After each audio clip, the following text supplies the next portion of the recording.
हो गया, चलो देखिए। Due to my important papers and letters my room used to remain lock in my absence. मेरे room में इंपॉर्टेंट पेपर या डॉक्यूमेंट्स रहने के कारण ज्यादातर मेरा रूम लॉक हुआ करता था। The moment the room was open on my return from college and I step in.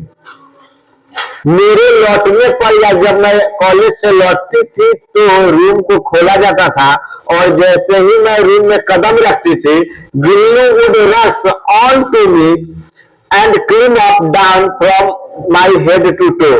और गिल्लू जो है बड़ी तेजी से मेरे पैर से लेके सिर पर चढ़ जाता था, मतलब पैर से होते हुए वो मेरे सिर पर कंधे पे आके बैठ जाता था।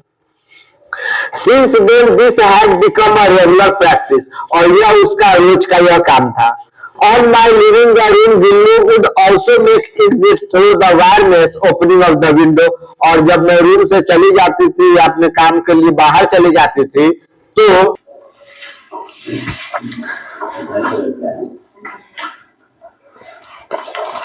चलिए, I have several pet animals and birds and all of them are quite fond of me, but I don't remember any of them daring to eat from my plate। Mahadevi Verma कहती कि मैंने बहुत सारे जीव जंतुओं को पाला या बहुत सारे पालतू पशु मेरे पास है, लेकिन इतना मुझसे लगाव और किसी दूसरे जानवर में नहीं देखा।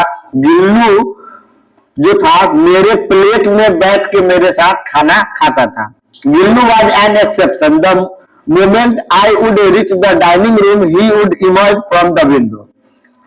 गिल्लू जो था इन सब का क्या था, अपवाद था। मैं किसी भी समय खाना खाऊं, गिल्लू कहीं रहता तो वह खाने के समय मेरे डाइनिंग टेबल पर जरूर आ जाता और उसमें वह बैठ के खाना खाता।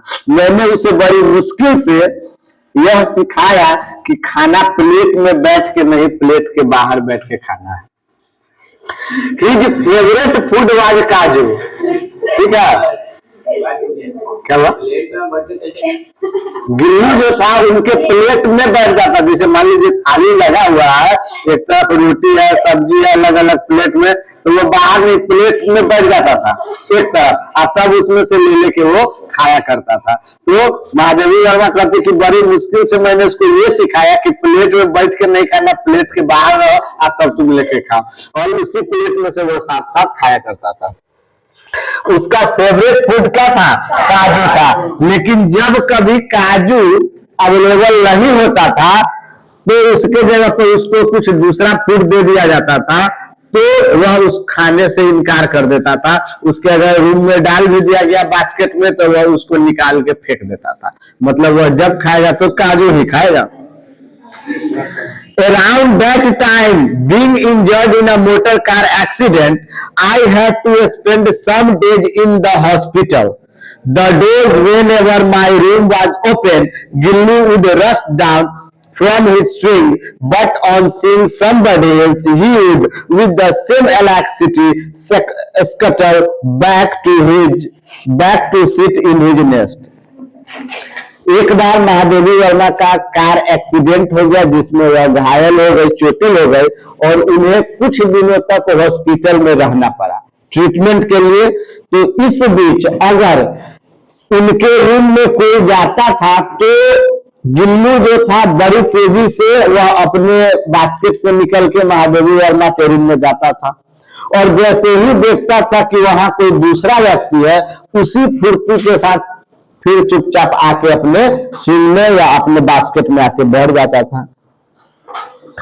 Everyone would offer him kaju, but when I cleaned up his swing on my return from hospital, I discovered it was full of kaju, which only showed how little he was eating his favorite food that during the course of my indisposition, he would sit near my head on my pillow and gently stroke my forehead and hair, and his moving away was like a going away of a nurse or attendant। Mahadevi Verma जितना दिन अपने room में नहीं थी उतना दिन उसको खाने के लिए जो दिया जाता था काजू, ठीक है, तो जब वो हॉस्पिटल से डिस्चार्ज होके आए तो देखती है कि उनका उसका गिल्लू का जो बास्केट है वह काजू से भरा हुआ है। इससे क्या पता चलता है कि वो खाना नहीं खाता था। जितना दिन महादेवी वर्मा नहीं थी, हॉस्पिटल में थी, उतना दिन वह भोजन नहीं कर रहा था, या करता भी होगा तो बहुत कम मात्रा में करता होगा।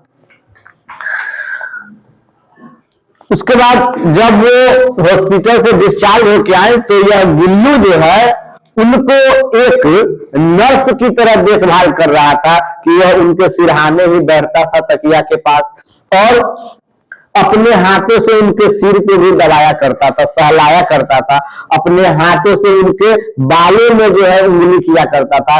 और महादेवी वर्मा कहते हैं कि वो मेरा ऐसे देखभाल कर रहा है कि जैसे कोई मेरा अपना देखभाल करता हो। ठीक है, वह मुझे छोड़ के कहीं नहीं जाता था, हमेशा मेरे ही पलंग के आसपास रहा करता था। When I used to work during summer afternoon, Gillu would abstain from going outside or sitting in his swing. गर्मी के दिनों में जब बहुत गर्मी पड़ती थी तो जब मैं अपने रूम में बैठ के कुछ लिखा करती थी तो गिल्लू उस समय बाहर नहीं जाता था क्योंकि धूप रहती थी, वो अपने रूम में भी नहीं रहता था। तो उसने अपने आप को ठंडा करने का एक नया तरीका ढूंढ लिया। तरीका ये था कि उस रूम में जो है एक सुराही रखा हुआ था जिसमें पानी रहता था। तो सुराही के आसपास का जो वातावरण होता है वह क्या होता है, ठंड। वह सुराही के आसपास का जो एनवायरमेंट होता है वो ठंडा होता है क्योंकि उससे वाटर जो होता है इवेपोरेट होता है। ठीक है, तो वह उसी सुराही के सराउंडिंग्स के पास लेटा रहता था, अपने आप को एकदम चिल्ड किए रहता था, ठंडा में आराम से रहता था। अब देखिए इस कहानी का दुखद भाग स्टार्ट हो रहा है कि squirrel have a life span of barely 2 years, such as Gillu's lease of life finally to came to an end। मतलब गिलहरी का जीवन काल लगभग 2 वर्षों का होता है और यह जीवन जो है हमें लीज पर मिला हुआ है। यहाँ राइटर के कहने का मतलब कि इस संसार में जितने भी जीव जंतु है सबको एक न एक दिन जाना है। तो गिल्लू का भी जीवन काल समाप्त होने को है। अब जिस दिन गिल्लू की मौत थी, for the whole day he neither ate nor venture out. जिस दिन उसकी मौत होने वाली थी उस दिन न तो उसने कभी कुछ खाया और न वह बाहर गया। ठीक, मतलब जब किसी की मौत होती है तो उसे कुछ एहसास भी हो जाता है। In the night, even with the pain of going away, जैसे ही रात हुई, ठीक है, उसको एक तरह से दर्द महसूस हुआ। जब हमारी आत्मा या किसी के भी शरीर से जब आत्मा निकलती है, जान निकलती है तो एक दर्द होता है क्योंकि हमारी आत्मा का यह हमारा शरीर घर हुआ, उस घर को नहीं छोड़ना चाहता है। तो गिल्लू को रात में एकाएक ऐसा लगा कि जैसे उसको दर्द महसूस हो रहा है। वह अपने रूम से निकल के किसके पास चला गया, महादेवी वर्मा के पास चला गया। कि जब कोई मरने लगता है तो अपनों को ढूंढता है कि मेरा सगा संबंधी, मेरा रिलेटिव मेरे साथ रहे। तो उसी तरह वह किसके पास चला गया, महादेवी वर्मा के पास, और उनके हाथों को पकड़ लिया। ठीक है, जब कोई मरता है तो देखता है कि मेरे साथ मेरा सब हो, अपना हो। तो यह गिल्लू जो है अपने हाथों से महादेवी वर्मा की उंगली को पकड़े हुआ है। महादेवी वर्मा को जब उसने पकड़ा तो महादेवी वर्मा को यह एहसास हुआ कि उसका शरीर जो है बहुत ठंडा हो गया है। तो महादेवी वर्मा क्या कर रही है कि हीटर को ऑन कर दी कि शरीर गर्म हो जाएगा। और कहा जा रहा है कि वह गिल्लू जो है उनके हाथों में एक छोटे बालक की तरह पड़ा हुआ है। महादेवी वर्मा उसको उसी अवस्था में लिए हुए हैं अपने हाथों में जैसे आज से कुछ वर्ष पहले उसको गमले से निकाले थे। एकदम नवजात शिशु की तरह उसको अपने हाथों में लिए हुए हैं। और सुबह होते होते एक दर्द के साथ गिल्लू के जो है प्राण निकल गए और वह उनके हाथों में ही उसका मृत्यु हो गया, जिसके कारण महादेवी वर्मा बहुत ज्यादा दुखी होते हैं। उनको वो सारा दिन याद आने लगता है कि इसी तरह वह गिल्लू को जो है गमले से बाहर लेके आए थे, उसकी देखभाल किए थे, दवा लगाए थे, और यह कितना अच्छा उनके साथ रहता था, खेलता था, कूदता था, परेशान करता था। यह सारा दृश्य उनके सामने जो है चल रहा है।